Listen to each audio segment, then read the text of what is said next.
This is the Horse Radio Network. This is episode 214 of Horsemanship Radio, brought to you by HandsOnGloves, the all-in-one revolutionary bathing grooming gloves. Horsemanship Radio is part of the family of the Horse Radio Network. And today we have three ladies on who are not only they shape their part of the equestrian world, but they listen to their hearts, but not to tradition.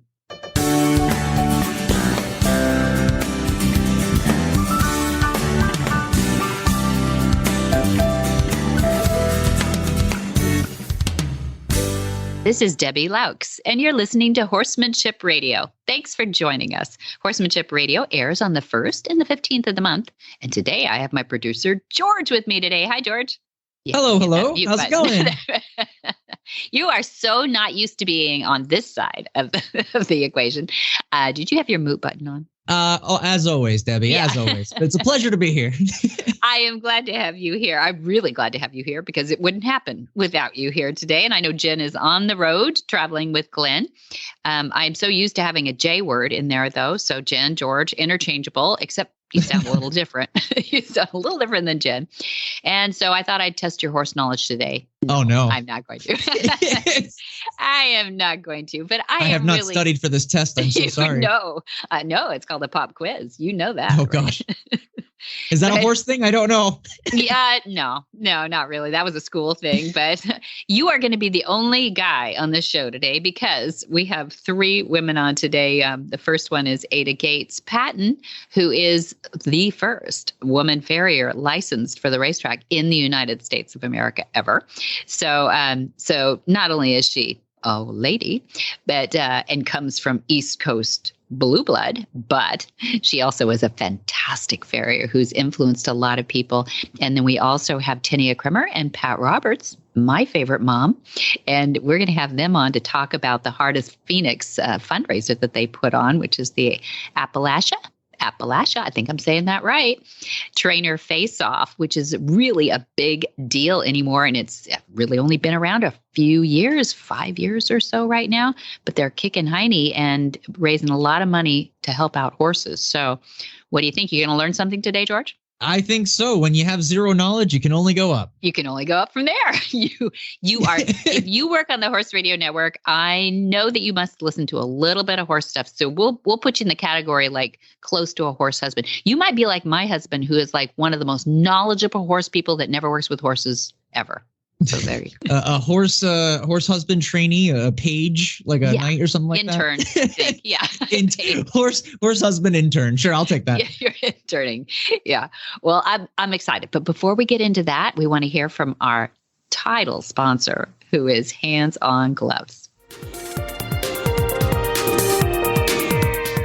Well, I'm sitting here today with Jay Michelson of HandsOnGloves. And we were talking today about the horse that has sensitive skin, or the animal that has sensitive skin, Jay. And I wanted you to help me address that a little bit. I know you've got some features to your products, but I know you know more about it than I do. So what do you do? What do you say to the owner that has somebody with sensitive skin? Our gloves are made from surgical grade nitrile. So that makes them chemical resistant, mildew resistant, because you can bathe with them too. They're made to get wet. But across the board, there's no latex in them. So it's great for any animal, any people that have latex issues. There's no latex in it. They're just your hands. And if you have a thin-skinned horse or dog, they're cats, other animals. There are many animals that don't like to be touched in certain areas. But having the gloves on, it's just your hands. You get immediate feedback if you get to an area of that animal that is sensitive. And you can apply less pressure in those areas, and you can apply more pressure in the other areas. We have professional grooms that work from us. They groom for Olympians across the board, and these guys are phenomenal. And they did a study on mainly thoroughbreds, thin-skinned thoroughbreds, and they found out that most people are grooming too light. Oh, interesting. They're tickling the horses, and went in and applied just a little more pressure, and the horses loved it. And so that's kind of some of our experience with it. We have all kinds of animals and experience with that. I think you can throw these in the wash machine. Am I right? You can. Next time you bathe your animals with them, use the gloves. A little bit of soap suds up all the way. And what we do after we bathe our animals with them, we rinse them off, hang them out to dry, and they go back to new. You can throw them in the washing machine. Just don't put them in the dryer. And just throw them in the washing machine, hang them out to dry, and they go back to new. Well, Jay, how do people find out about you? HandsOnGloves.com. Ada Gates Patton is the president of the California Thoroughbred Foundation and has been named Farrier Director of the new California Horse Center at Flag Is Up Farms in Solvang, California. Who is Ada Gates Patton? Well, in 1978, Ada became the first woman farrier licensed to shoe thoroughbred racehorses in the United States and Canada. Her unique status gave her great opportunities, including guest appearances on, yes, Late Night with David Letterman, What's My Line, To Tell the Truth, and The Today Show. Her dedication to the industry has led to many years of selfless service, including farrier liaison for the 1984 Olympic Games, official horseshoe inspector for the Pasadena Tournament of Roses Parade, the president of the California Thoroughbred Foundation Board of Directors, and a presenter of various seminars that she travels to. Ada served on the Farrier Committee for the Alltech FEI World Games in Lexington, Kentucky in 2010, and she's received the Edward Martin Humanitarian Award and as a member of the International Horseshoeing Hall of Fame. Ada seeks to demystify the trimming and shoeing process by measuring to achieve a flat and balanced hoof. She assures you it is not her opinion, but only the opinion of the horse as to whether it is right or not. She will show you how the work is done and how the horses speak to us. Well, welcome, one of my favorite people on earth, Ada Gates. How are you today, Ada? I couldn't be better and just thrilled to hear your voice today, Debbie. I'm so glad you agreed to come back on and be with us on the Horse Radio Network on Horsemanship Radio. We're getting together a lot this summer. It's been fun. It's been terrific. I love it. Yeah, you were at the movement. You were one of our presenters at the movement, and our listeners will mostly know about the movement. And you were there as not only a presentation with the farrier, showed us a wonderful trick you have with a ruler and how to trim, but you are also named Farrier Director of the California Horse Center here at Flag Is Up, and I'm excited about that too. We'll talk a little bit about that. But I also wanted to talk about a wonderful lunch we had just recently too. We'll just start with that. That was really fun. So I can't forget to acknowledge thank you for bringing such cool friends with you this last week. And we have up on, it was episode 212. If people look back on 212, it came out August 1st, and it was with a revisit of Sheila Varian, who has since left us. She passed a few years back, but this interview was from 2014, I believe. And so we're pulling it out of the archives because your friends knew who Sheila Varian was and about her storied past with Arabians. But I thought that was really, really fun that women who have excelled, these women were all excellers, weren't they, that you brought to lunch here? How did you get them all together? Well, Jean Brooks is the head of development for the entire library system of Cal Poly Pomona. And so I met her through our connection with the California Thoroughbred Foundation. Well, it's a long story, but the Carlton F. Burke Library that our foundation has maintained since we got it in the 60s, has been given as a grant to Cal Poly Pomona. Nice. And that's because Susan Kellogg, the great-great-granddaughter of W.K. Kellogg of Kellogg Arabians, who gave his ranch to the state of California, and that became Cal Poly Pomona. Susan Kellogg is still very, very involved with the university, and she was the one that suggested to the university, there's a fabulous thoroughbred library right here in Arcadia. It's an unsung hero, and we've only got Arabians in our library. I think we should expand to a much broader coverage of horses. So it was Susan Kellogg who came to us with Cal Poly Pomona and said, would you be interested in donating your library to the university? And we couldn't say yes fast enough. Could not say yes fast enough because, they can digitize, they can archive, they can repair books that, we don't have the money or the wherewithal or the expertise. We're not librarians. Right. We're trustees that have various missions for the racehorse. And so this for us is just a gift from God. It's fabulous. And so I've come to know these extraordinary women. You sure have. They wanted to meet your father. They wanted to meet your father and mother, and they wanted to go to Flaggers Up Farms. And then we met you, and we toured the farm. Your mother gave us an extraordinarily delicious lunch. I put Susan right next to Monty. But before that, Monty, we all sat in that beautiful living room of that extraordinary Cliff May house at Flaggers Up Farms, and we just had a magical day. It was a magical day. Awesome. And there were other women there that are friends with Susan's, and they were all high achievers. All high achievers, yeah, and all lovers of legacy, I would say. Yes, and that all of them have vision, and just like you, they have long-term plans for the lives of horses, which is we all have in common. So it was really cool, and so I definitely, that brought us together again. But you're coming back for Monty's special training too in August, which we always have in August, and you will be presenting again. You're a busy lady. I definitely wanted people to know that there's going to be some articles coming out about you too in some Thoroughbred media. And I mean, you are not slowing down. So what gets you up in the morning? What gets you going so much? Well, I think phone calls from Debbie. I keep you going, huh? I keep challenging you to other things too. Well, you came to me about a year ago or so, and you said, love the direction that we're taking. You always loved Dad. Give us a thumbnail of your relationship with Dad.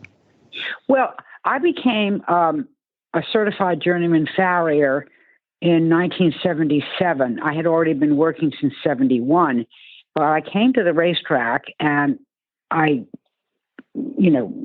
got past the licensing exam, and I was a rookie. It was 1978, just a little bit later, and your father was at Hollywood Park with 80 horses in the 2-year-old and training sale, March of 1978. And I went up to him, and he was sitting on this huge, big, beautiful horse, and he was drop dead handsome in a big cowboy hat and chaps and his vest. I mean, he was just dressed to the nines. And his horse, I think it was even a stallion, stood stock still. This horse was completely broke, completely at ease and trusting. He and Monty were like one entity. Mm-hmm. And I go up to him and I say, "Hi. My name is Ada Gates, and I'd like to shoe your horses." And he looked at me, and inside I could just hear him say, "What? What? Who's this?" So he said, "Okay, let me see what you can do." And he said, "Okay, bring this horse out. I want to see what she can do with this horse." So I walked the horse a little bit, started to pull the shoe on the horse, and Monty rode away. I said, "Monty, where were you going? I thought you were going to watch me shoe this horse." He turned back. He looked at me and he said, "I can already tell you know what you're doing." And rode away. I love it. I mean, that is Dad in a nutshell. That was the beginning, and we've been together ever since. You sure have. You sure have. Yeah. And you have never stopped learning. I think if there's one thing besides horses that you and Dad have in common is you are lifetime learners. And I love that about you too. And you are lifetime imparters, which is even better because all those wonderful things that you're still learning, you love to impart to anybody. I was going to say the next generation, but I think it's anybody who's willing to slurp it up. You guys are both really wonderful teachers? Well, I've always had great mentors. Harry Patton was my major mentor, but there was Jim Canori and Jay Sharp, and it was just a whole bunch of excellent farriers that trained me. But I really think after I retired, I learned things that I never really knew before. And so I went into a whole different universe. I hate to say this, I started telling the boys what to do. Yeah, that's true. And you know what? They love it. I don't have any gender. When I'm working, and I'm working with men, most of the farriers that I work with have been men, but there are many, many excellent women farriers. But when I'm working with the men, there's no difference. There's no gender. There's no partisanship. There's nothing. We are one person working together for the benefit and the betterment of the horse. And because of what I learned from your father about the language of the horse, I never knew what the horse's language was. I learned that from your father. I did take classes, and I've gone to a lot of his clinics. And when you combine measuring a foot to have 50-50 balance between the front and the hind, like a perfect seesaw, that's perfect balance. And you measure that. You don't use your eye because it will lie to you. You measure that with this little ruler that I have, and anybody can learn this in just a little moment. When we watch how the horse reacts to having that trim and that foot, and he tells us every time it's perfect, and he loves it, because horses do not know how to lie. They don't know how to lie. They don't know how to prevaricate. They just say yes or no. And your father taught me, what does yes look like? And that's what I teach people. Yes, I teach them how to measure a foot. But if I just did that, it would be my opinion. And why would anybody listen to my opinion when there's 5,000 gajillion other opinions that could have as much value? But none of those opinions have any value whatsoever, because the only opinion that matters is the opinion of the horse. I love that. What does it look like when the horse says, ah? Well, prior to working on the horse, you look and see, how does he present himself to you? And it's usually with a stiff neck that's kind of up. The ears are back a little bit. Eyes can be kind of glazed, and definitely the mouth is tight. And when he walks away from you and walks back towards you, his gait is short. He's not lame, but he's certainly not comfortable. His body is very stiff. There's no movement in it. And he just goes clunk, clunk, clunk, clunk, back away and come back to you. The minute you put a perfect balanced trim on a foot and you put that foot down, don't look at the foot. Look at the head, look at the neck, look at the ears, look at the eyes, look at the mouth. He immediately starts licking and chewing. The head drops, the ears go forward, the eyes get soft. And when he walks away and comes back to you, his body is soft and undulating and moving rhythmically. And his stride is longer. The head is down. Actually, when he's walking away, you can't see his ears anymore because his head is so low. It's below his withers. It happens every time. Mm-hmm. Every time. That's I don't the care opinion how of the horse. old the horse is, and I don't care what the breed is. That's his opinion, and that says to us, I like this. I'm comfortable. I'm happy. I'm relaxed. I love that. So that you're working with these farriers now, you're not always under the horse. You're working with these farriers to use that ruler, which is a balancing, it's a demystifying, I think that's the word you use, of the trimming and shoeing process, because you can now measure to achieve that flat and balanced hoof, which I love. Right. Yeah. I mean, there's no hype there. Ada, you're as genuine as horses. So I love that. And I love that people should look for the opinion of the horse instead of, oh my gosh, the confusion out there of all these crazy things. You even see that of horses coming in here. I know that people have asked, to ameliorate something that this poor horse is having issues, and they'll put all kinds of crazy stuff on those feet, but you simplify everything. And I love that about you. So that's why you asked me what you could do to help us here. Yes. And I thought, number one, you know that violence is never the answer. That is Dad's war cry. That's an inappropriate word, but it is his mission. And so a farrier with a rasp that goes astray is not acceptable here, right? Over disciplining, yanking, yelling, kicking, anything is not acceptable. So we can start there. No violence in this farrier that's we're trusting under our horse. But also then you ask them to use this trimming and shoeing process to demystify and simplify it too, which is wonderful. So what do you, you don't know of any other farrier director of an equestrian center. Don't you think that we should start seeing, if people would start using your ruler as an owner, I'd want to grab that thing up and show it to my farrier. It comes with a DVD and everything, and say, can you please use this? And if they use it correctly, they're not going to screw up too much, are they, Ada? They're not going to screw up at all. Ah, okay. All they have to do is accept and surrender.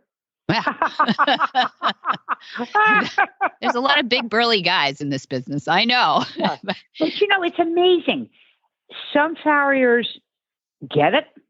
They get it in like a nanosecond. And they use the ruler and they never stop using it. They use it on every horse that they do.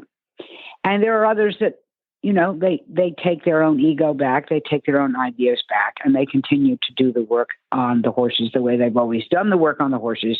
And I can guarantee you, I've watched them shoe these horses, and they never, ever drop their head and lick and chew and put their ears forward and have a soft eye when that farrier is done. Never.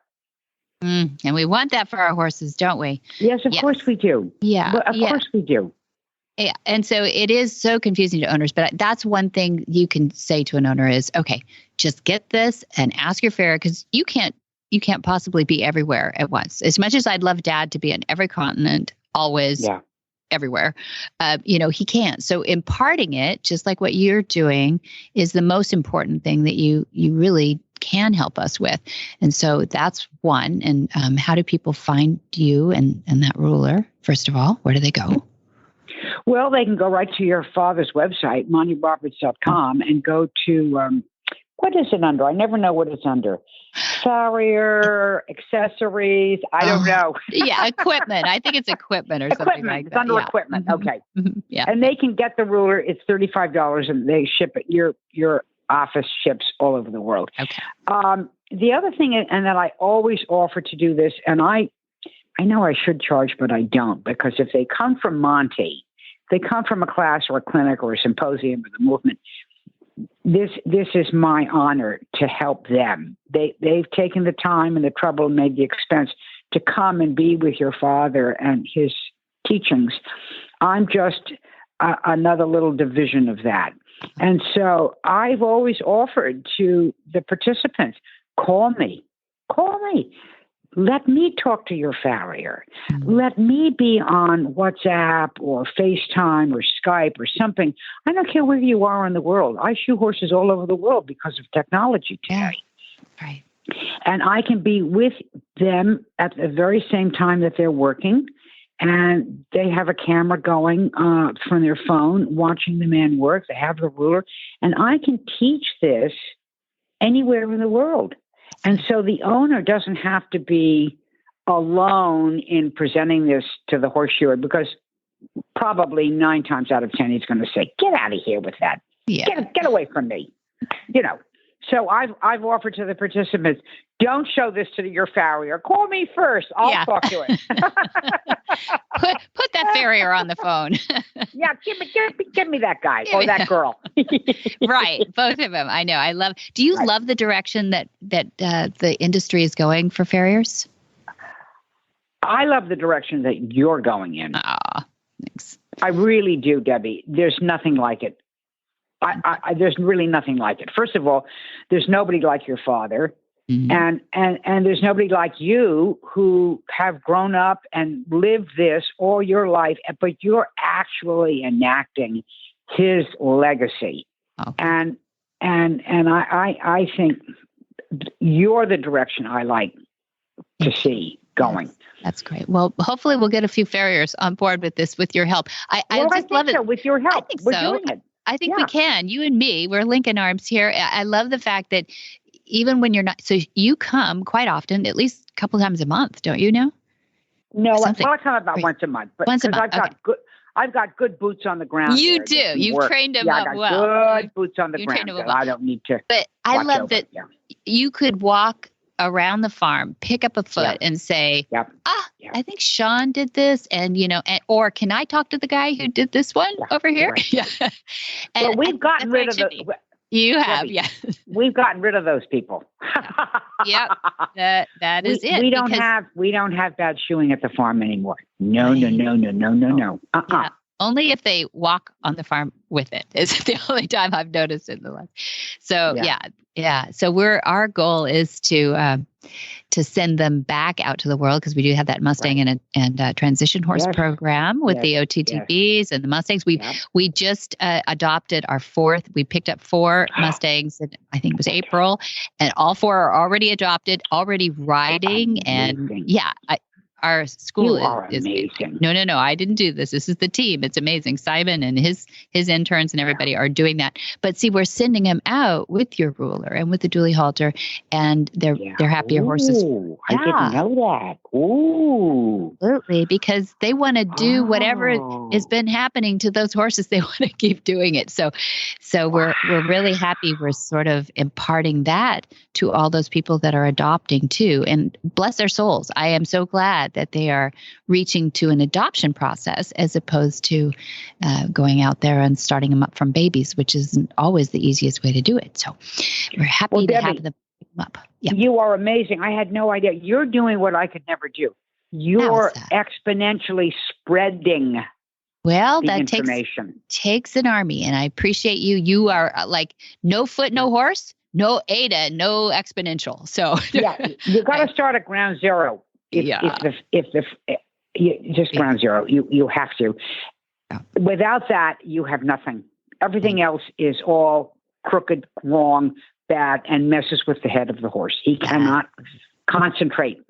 I can't. My feet are in ridiculous shoes. I can't breathe. So I can't imagine what a horse is doing. Well, Ada, thank you so much. Thank you for bringing those lovely ladies to the house. Thank you for introducing them to Dad, or reintroducing in some cases too. And thank you for what you're doing for horses everywhere, and actually horse owners too. Thank you, Ada Gates. It's my honor and my pleasure, Debbie, and you've given me the pathway, and I really, really appreciate it. Hi, Debbie. I just had to write and tell you how much I'm enjoying Monty's podcast on Horsemanship Radio. You and Monty and your podcast guests are my company every evening while I'm feeding, cleaning, and finishing up barn chores for the day. I especially enjoyed the recent podcast 158 because so many of the guys that Monty talked about, and especially Greg Ward, were heroes of mine when I was growing up. It was really fun to be a fly on the wall listening to Monty recount all those stories. And I also enjoyed his discussion with Tinia Johnston about the deer and thigmotaxis. Thanks for all the great information you and your dad are spreading throughout the world. And thanks for making the time doing my barn chores no chore at all. All the best, Nan Meek. Tinia Creamer is the founder of Heart of Phoenix, which operates the largest equine rescue in Appalachia. Heart of Phoenix was conceived at a time when no other 501c3 horse advocacy organizations existed in West Virginia, and now it covers much of the eastern United States, a bit over a decade later.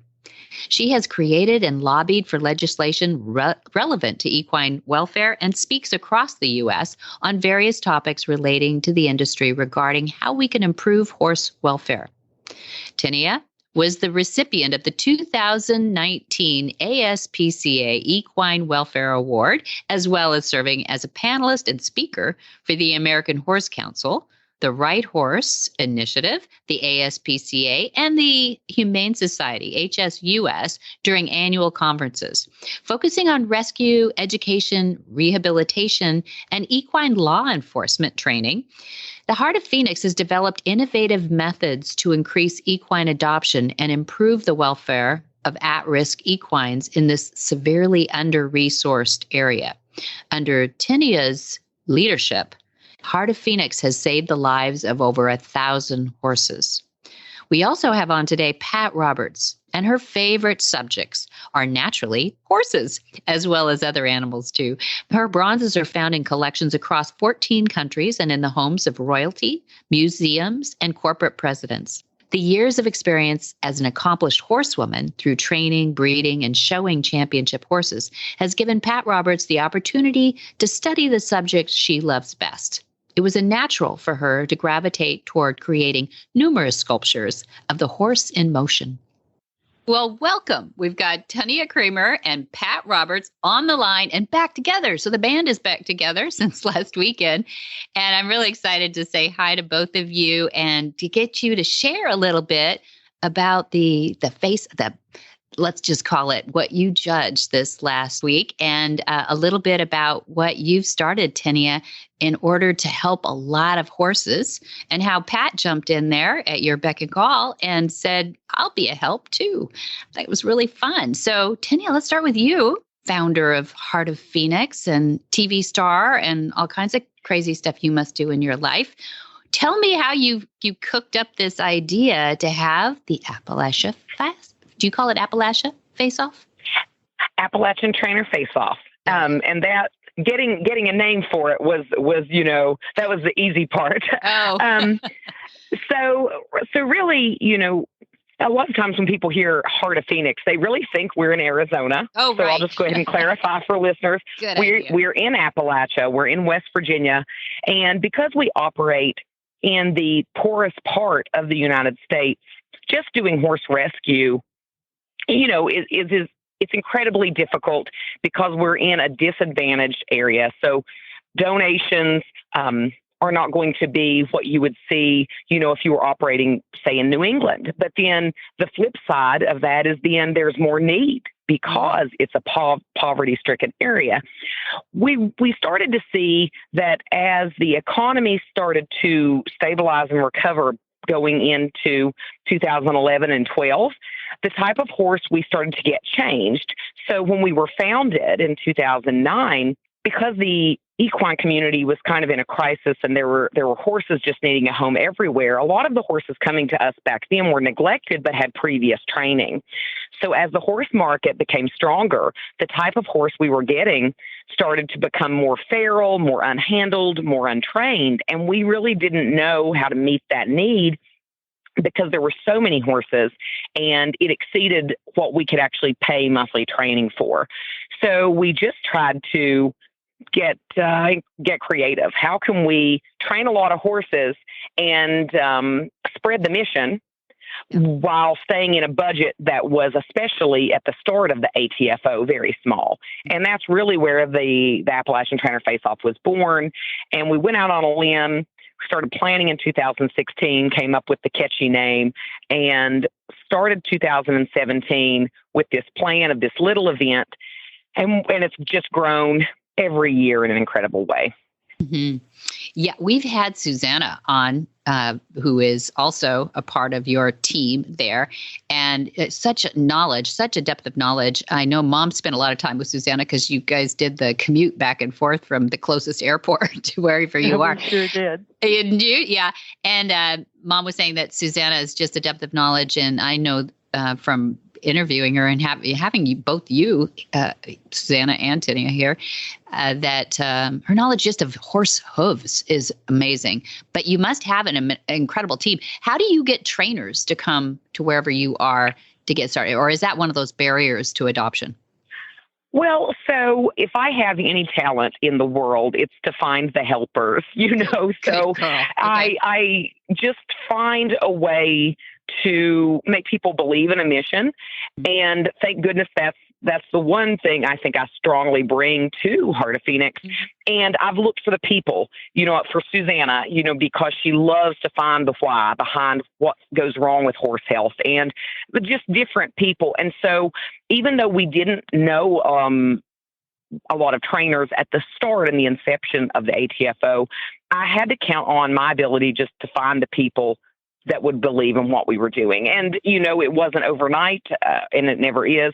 But the first year, I reached out to some trainers that were online and just pitched it in the way that I do. And the first year, we had 4 adult trainers and 4 youth trainers, very small. And they just showed up because I asked them to. There was no application process. I reached out to people I thought would do a good job. And by the second year, because of the way the first year, had gained traction on social media, we actually still reached out and asked trainers, but we had a couple of people ask to apply. And so it just kind of grew from that point year after year, really focusing on a real strong social media presence during the 100 days. Eventually trainers said, hey, this is really causing, this trainer's business to grow. I want to be involved. And now we have the ability to screen.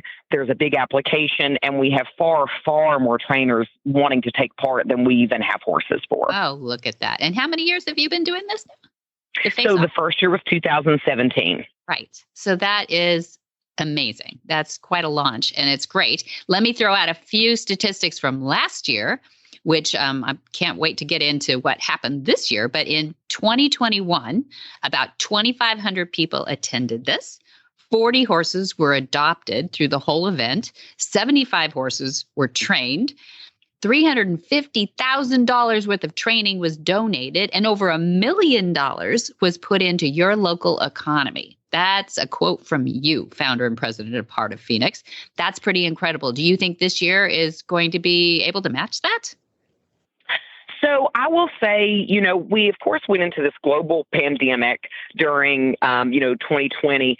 And I have just been blown away that during this situation of people, not being able or willing to travel and get out there in the way that we saw in 2019, that we have continued to grow. So this year, I do think because, we're seeing a recession, I knew that attendance would be low. And so we didn't see as many people coming to watch. We saw just as many people live stream and tuning in, but we actually saw the average adoption fee has greatly increased from last year. So the average fee the horses were bringing was up, which was surprising because I had kind of braced myself to expect, rationally, that in a recession and fuel prices was going to impact the event. So from what I can see, we don't have all the numbers in, but I can definitely say the average adoption fee was up, and we had a record adoption fee this year of $15,000. And as someone who, when I started doing the rescue on my own, couldn't convince somebody to pay a $400 adoption fee because it was a rescued horse, to see a $15,000 adoption fee on a former feral little pony, it just, it blows my mind. So really still saw some real successes this year, even though attendance was down in person. The support was still there, and the adoption fees were just out of this world for the event. Good. So your goals are being met and exceeded. That's awesome. So let's flip this around. Let's hear it from a perspective of someone who lives on the West Coast of the United States, Californian, who happens to meet you out here. Part of the TV filming was being done out here at Flagasa Farms in Solvang, California. And mom not knowing much about the West Virginia that much. I guess you'd been there, Mom, but you really hadn't been involved in their economy or their horse breeding operations or anything, right? Yeah. If I'd been there, I really don't even recall. It seems to me that when Monty was on the road talking about his book and doing demos that he went to Huntington, West Virginia, but I'm not certain I was there. So when I got in the car with Susanna and we headed from Louisville to the site, I was just blown away by the country, the beauty of it. And when you're on the highways, you really don't see how poor some of the areas are. You have to get off the roadways. and get into the little small communities. But what I saw there was the enthusiasm of a group of people that have worked so hard to make this a success. And I would say that they have definitely made it a success. It was wonderful to watch, wonderful to be a part of. And I love sitting there talking with the fellow judges and just enjoying the total atmosphere of the event. Yeah, we'll mention those judges too. But why were you asked to be one of the judges there? Well, probably because I'm married to Monty Roberts. Well, there's that, but I don't think that is all the credentials you have. Can you expand on why Tinia might have asked you? Well, I can. I've been showing horses for many, many years, and I continue to show despite my age. And I've studied horses. They've been my life from the time that Monty and I were married way back in 1956. And I went to a university of horsemanship by going to thoroughbred sales with Monty and looking for yearlings to sell as 2-year-olds. And if you didn't do a good job of picking your horses and figuring out what would resell, you did not do well. So my background is definitely horses. It's showing horses. It's breeding horses. I'm showing a horse I call Blackie, and I showed his great-grandmother. So I've also been a part of breeding programs, a very successful one, I must say. And I will pat myself on the back there because I don't think I could have found a greater horse than I have to show, especially at my age.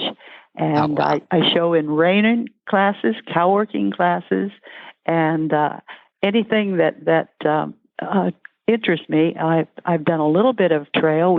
I think my horses are not really bred to be trail horses, so they probably wouldn't fit what we have. We have a wonderful mountain course here on the farm now, but anyway, I've liked all forms of horse show breeding. I just have a lot of background in horsemanship, so I guess that's why I was invited. Yeah, a lot of horsemanship. And also, I mean, what's the interesting twist here is that this is the trainer face off. So you weren't really judging horse flesh, although it's cool that you get to see these horses that are, not exactly bred to be world champions or in anything, but that they are pulled out of a situation that is up for adoption and makes a greater life for them.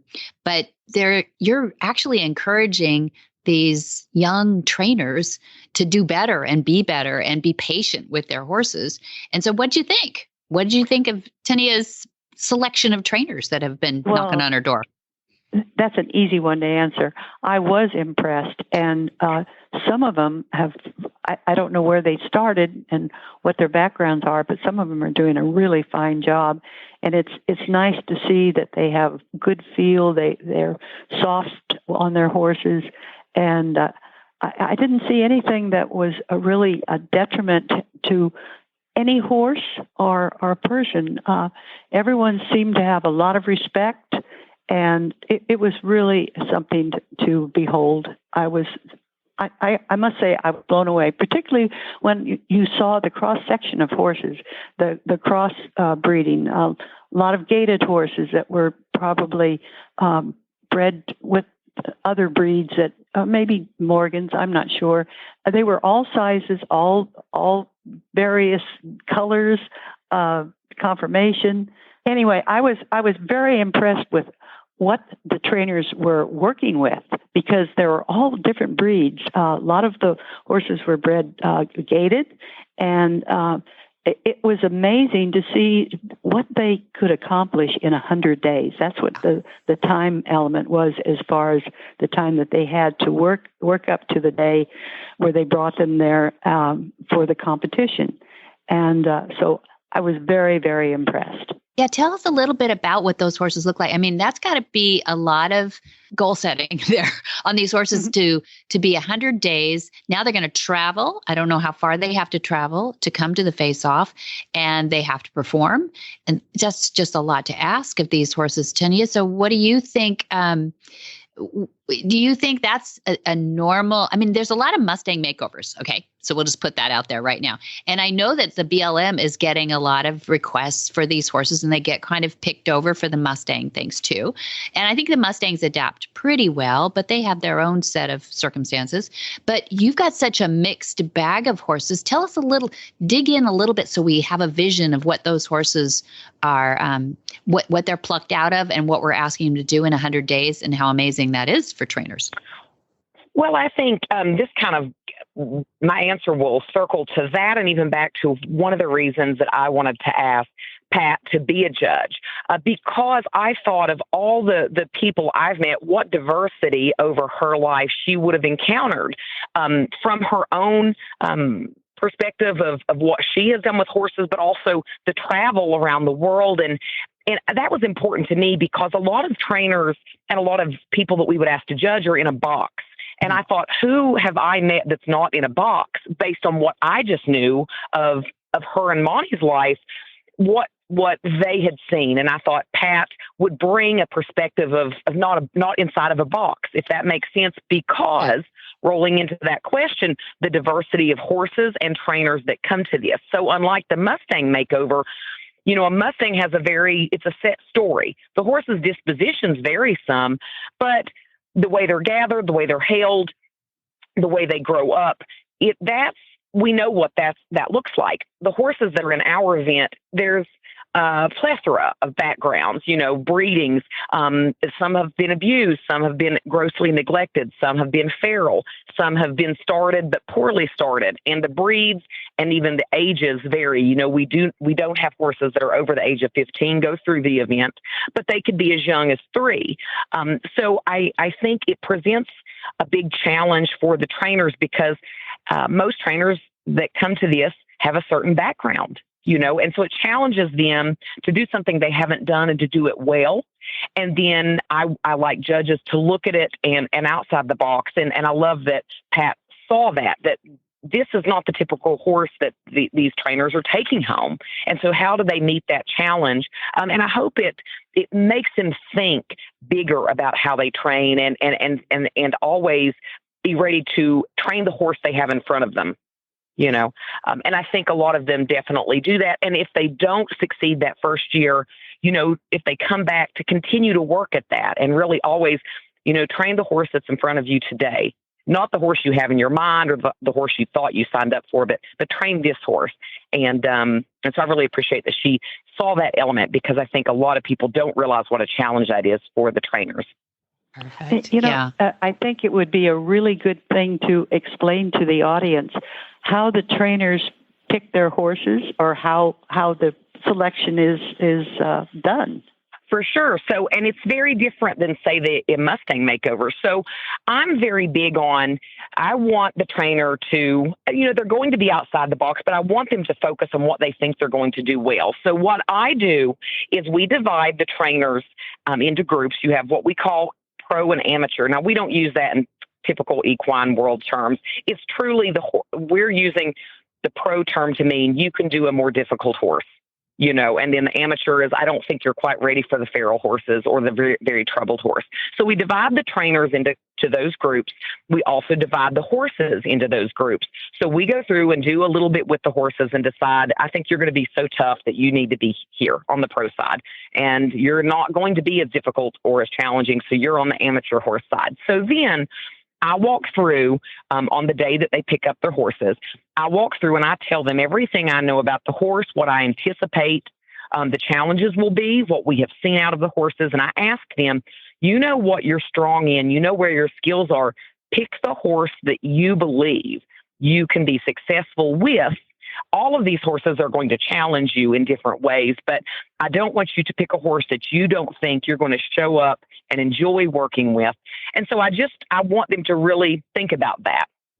So then we draw names, and in order of name drawn in each division, they get to select a horse. We have more horses than trainers, so that even if your name is drawn last, you don't just have to take that horse, that you get to at least think about what I've talked to you over the horse and make a decision of horse that you think you can do a good job with.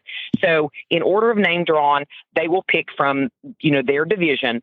And I really always love that because I see every year what I have in mind, like who I hope gets picked by who, and I really appreciate how most of the trainers, when they say the name, I think usually, what a good choice, that you are going to get along with that horse because of what I've told you about the horse and what I know about you.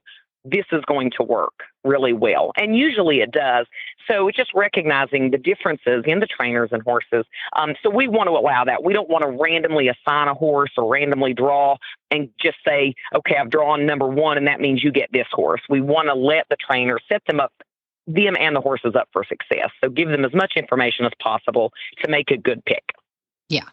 And I would say that it really worked well. I in looking back at it, I only can think of one pair that I thought really weren't suited to one another. And so out of that many, that's pretty good. How many is that then? How many did you have? Well, how many were there? I think we had 30. I think we had 30 trainers and horses in the competitive portion. Yeah, that's incredible. So you just thought, and that's one out. For sure. And every year it's gotten less. I will say, say 2019 was our first big year. So we started in 17, 18, still was pretty small. 19 was big. And, we went away thinking we need to be more selective about how we accept trainers. And we need to tell them more because, so it's 2019, we probably had 5 or 6 pairs that I thought, I want to make sure we're doing the best by the horse. Yeah. So that's when we started going into 2020, really talking to the trainers about each horse in the walkthrough. And that changed, I think, how they selected horses. So in 2020, there were just a few. In 2021, and I think kind of what Pat's saying, I just felt really good as a whole this year. Not perfect, but as a whole, I thought these guys are really showing up trying to pick the right horse. And if they're running into issues this year, a lot of the trainers reached out, asked for help. We got them some resources. So that's another thing. If a trainer meets a roadblock, we don't want you to muddle through like you're wearing, goggles in the dark. We send you resources, connect you to people that can help you so that you're showing up, doing a good job, and we have an adoptable horse. Mm-hmm. Yeah. And that is the bottom line. That's what I love about this is it just brings so much more. You do that through social media and just doing such a good job at Heart of Phoenix. But I love that you're just bringing more attention to the fact that these horses have an afterlife from whatever the situation is that they're rescued from. And I don't even, being a part of the equine welfare ASPCA's program, like the Right Horse, we don't want to call them rescues anymore because a lot of these horses are healthy and just ready to do something instead of languishing somewhere. So I love that you're bringing that to the fore in the national scheme and that you've got lots of attention and you have so much energy, Tinia. It's wonderful that you're doing so much for horses. We put the right people in the right place at the right time, I think, to really get horses front and center for all the things that they're doing for the inside and outside of people. And I appreciate you for that and appreciate you taking good care of my mom all the way to West Virginia and back. Well, we were sure thrilled to have her. And I said, I just hope one day that I would just get on a plane and say, you know what I'm going to do? I'm going to go judge this thing and I'm just going to go to a place I've never been. And I said, it was just, I was so thankful and appreciative and she was very gracious. Yeah, so really gracious. Really sweet. I am so happy that I accepted your invite and was a part of this. It was monumental to watch a rescue quote sell for $15,000 and another one for $13,000.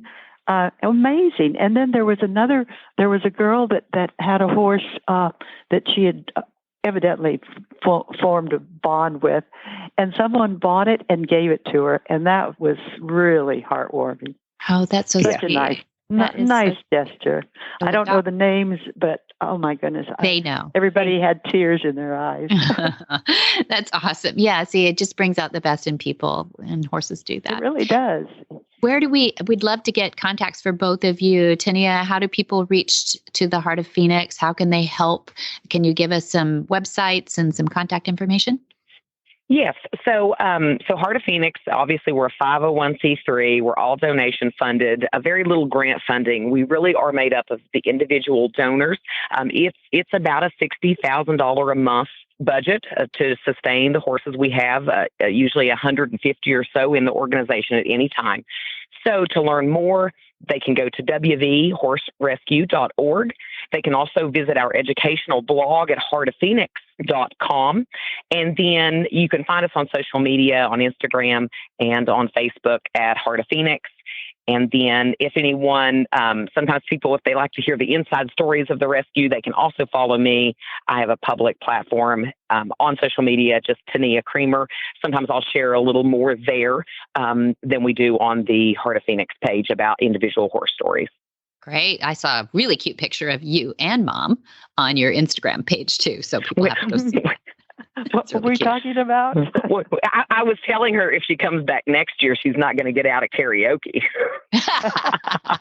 Oh, that's what that look is. I took a pass on that karaoke. She sure did. I said, now listen, we're going back to karaoke. And I thought, I bet she's not going to make it. But I said, that's a requirement. If we get you back here next year, we're singing Country Roads, Take Me Home. I guess I missed a good party. We did have a good time. And Bob, you should give your website for your sculptures, because you do a beautiful job of those conformations on those horses. That's right. I use my knowledge of horses to create wonderful bronzes. And you can look at my website. It's www.patrobertssculpture, there's 2 S's there, .com. Yeah, thank you. And you're on Flag is Up Farms in Solvang, California, and people can come visit anytime. That's right. I invite, we as a family invite people to come and visit, and everyone's always amazed. They say, oh my gosh, you open your doors and just let people come? Absolutely. I mean, we don't know any different. And it's been a wonderful experience 100% of the time. So yeah, come see us. Yeah. Come see Monty. Come see the new mountain course. Yeah, that's right. And our horses for adoption too. Yeah, we have our own transition horse program. So thank you both, ladies. You're rock stars and leading the pack so way ahead of your time. And I hope everybody will grab your coattails and catch up. Well, thank you for having me on. I sure appreciate it. Thank you, Deb. What in the wide world of sports is going on here? Where in the world is Monty Roberts? Monty is looking forward to meeting some new friends, 2-legged and 4-legged. September 12th through 16th are the introductory exams. Finally ready for the exams. Before that, we have September 26th through October 8th, the introductory course of horsemanship. That's the 2-week course, 10 days actually, with a weekend in between for the introductory course of horsemanship, the first leg of the certification. Then September 26th through 28th, we have the introductory course module 1. You see how that overlaps? It's the first steps to Monty's methods. And then September 29 to October 1, we have the introductory course module 2. That's the join up. And then October 3 through 5, we have the introductory course module 3, which is long lining. And then October 6th through 8th, we have the introductory course module 4, the last one, which is, of course, preparation for those intro exams. And so it goes. And then we have Horsemanship 101. Now, that's a fun one to put on your calendar, October 12th. We do those every once in a while, and they always fill fast. So get on that, October 12th, Horsemanship 101. And then we have our Horse Sense and Healing. Again, we have about 6 of those a year. Those are for our veterans with post-traumatic stress, and that's October 21 through 23. And if you have anyone that you believe should be calling us about that Horse Sense and Healing for veterans and first responders with post-traumatic stress, please look us up at montyroberts.com, or you can call at the office, which is 805-688-6288. For details about today's show, go to www.horsemanshipradio.com, where you can find links, photos, and more information about our guests. As always, we love your feedback. Please follow us on Facebook under www.facebook.com/Monty Roberts, Twitter at www.twitter.com/Monty_Roberts, and Instagram, Instagram.com/Monty_Roberts/. And many thanks to our sponsors, too. That's Hands On Gloves and MontyRobertsUniversity.com. We couldn't do it without you. Be sure to visit all the other great shows, too, on the Horse Radio Network at horseradionetwork.com. Until next time, have many happy horse hours.